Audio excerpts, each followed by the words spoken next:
That is a very good question. According to Professor Du of Peking University, when I talked to him in the interview, it's not exactly a scientific way to compare income raises with the rising speed of CPI. CPI, the Consumer Price Index, is actually a very scientific figure. It's an index, a very important index that is carefully calculated.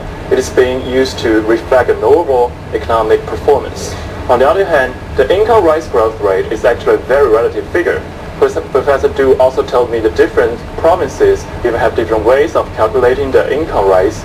For example, some provinces calculate it without considering inflation.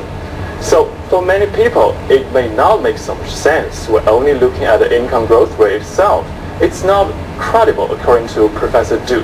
Plus, there is one more factor that can be ignored. Some high-income groups, even super high-income groups, are likely to pull up the average income growth rate, so it can look as if all residents' income is growing sharply. So people want their pocket to be fatter and quicker in such an environment where prices of everything almost go up. So what can be done about this?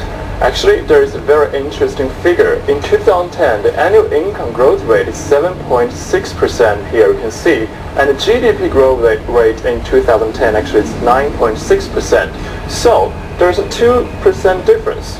I think in general this means many people in China are still not enjoying the seemingly strong economic growth. So to raise the income growth rate is really an important task for many people.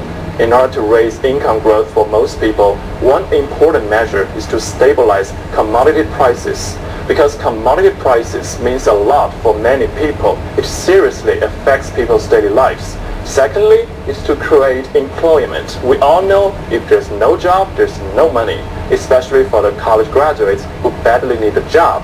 And finally, Professor Du insists we should do some adjustment of the pattern and structure of income distribution. By doing so, it may narrow the gap between the rich and poor in China, but of course, it's no easy task. Back to you, Zhou Yuan. Well, it's no easy task and long road ahead. Thank you very much, Ke Fu, for your explanation.